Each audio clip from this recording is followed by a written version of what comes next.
Oke, selamat sore semuanya. Salam sejahtera bagi kita semua. Gimana kabarnya? Baik. Baik.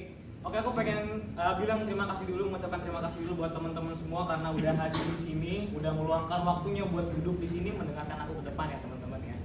Dan tak kenal maka tak sayang, maka perkenalkan nama aku Gerald Alphonse Nathaniel Rianto. Teman-teman bisa panggil aku Gerald atau kalau mau lebih akrab lagi kalian bisa panggil aku GG teman-teman. Oke? Oke. Aku akan mulai ini dengan sebuah pertanyaan. Di sini kita jujur-jujuran aja ya teman-teman ya. Jujur, di sini siapa yang waktu kecil suka didongengin atau diceritain sama mama atau papanya? Aku. Banyak juga ya. Ya udah kalau gitu aku juga ikutan angkat tangan nih teman-teman. Sampai sekarang tuh aku masih inget gimana mama ceritain aku, gimana papa juga ceritain aku, gimana dadanya tuh berubah dari antara yang tokohnya jahat sama yang baik, dan juga aku masih inget banget gimana suasananya waktu itu pengen tidur ya teman-teman ya. Nah, dulu aku mikir kalau itu cuma akal-akalan mama papa aja supaya aku cepet tidur. Ya gimana sih orang tua pengen anaknya gak mau begadang ya nggak? Betul nggak? Betul. Tapi ternyata setelah aku makin besar, aku belajar banyak dan riset lebih mendalam tentang ini untuk sekarang ini, ternyata itu nggak sekedar nostalgia belakang aja. Ternyata itu adalah fondasi yang kuat untuk otak aku dan diri aku sampai saat ini. Oke? Jadi hari ini aku akan ajak kalian buat lihat kalau bedtime story itu bukan tentang nostalgia belakang, tapi tentang intervensi perkembangan anak yang paling powerful dan juga bisa dibilang low budget teman-teman. Oke, mari kita tinggalin sisi melonya dulu, kita pindah ke sisi akademisnya ya. Kita tahu kalau otak anak itu kayak komputer yang lagi diinstal, apalagi usia dini, ya nggak? Setuju dulu sampai situ teman-teman? Setuju. Nah, saat kita dibacakan cerita, itu nggak sekedar kita nerima kata-kata aja, kita nggak cuman diceritain terus kita dengerin oh begini-gini, ya ternyata itu kita juga lagi memproses ngomongnya penemuan kayak bagian-bagian otak kita gitu loh teman-teman yang baru, khususnya bagian yang terkait dengan pemahaman dan bahasa teman-teman. Nah, kalian tahu konektivitas saraf atau netral plasticity? Nah, itulah yang sedang diperkuat teman-teman. Oke, dengerin ini baik-baik. Jadi, penelitian dari Ohio State University mengungkapkan kalau akumulasi kata dari kata yang diserap oleh anak yang punya bedtime story sama yang enggak tuh lumayan jauh gitu.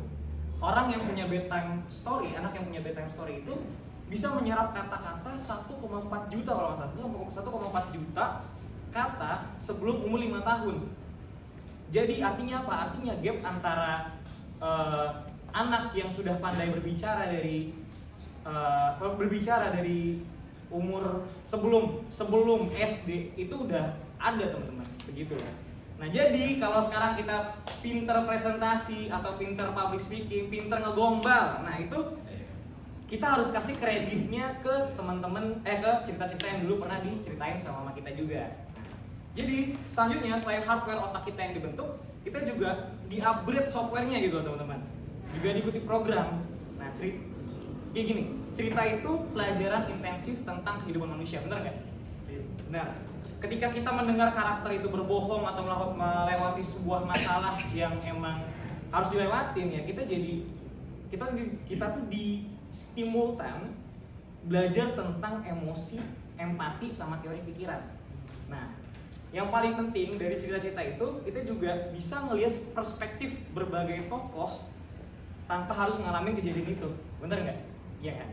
Nah, jadi selain itu yang di upgrade, kita juga suasana batin kita bareng orang tua kita juga dilatih teman-teman, di-upgrade, ditingkatin lagi. Aku juga masih ingat gimana mamaku ngelus-elus aku waktu diceritain dan lain-lain ya. Aku juga masih ngerasa disayang banget sampai sekarang. Nah, itulah yang memicu yang namanya hormon oksitosin atau hormon cinta. Itu FYI aja teman-teman ya. Jadi selanjutnya yang ketiga itu skill kreativitas. Oke, kenapa kreativitas? Beda dengan nonton film sama TikTok ya. Kalau kita dengerin cerita, kita tuh harus memvisualisasikan, bener nggak? Ya kan? Nah, misalnya di cerita nih, ada dinosaurus, ya kita harus bayangin dinosaurus itu, ada naga, kita harus bayangin naga itu. Ada dinosaurus lagi nunggangin naga juga kita harus bayangin itu ya nggak?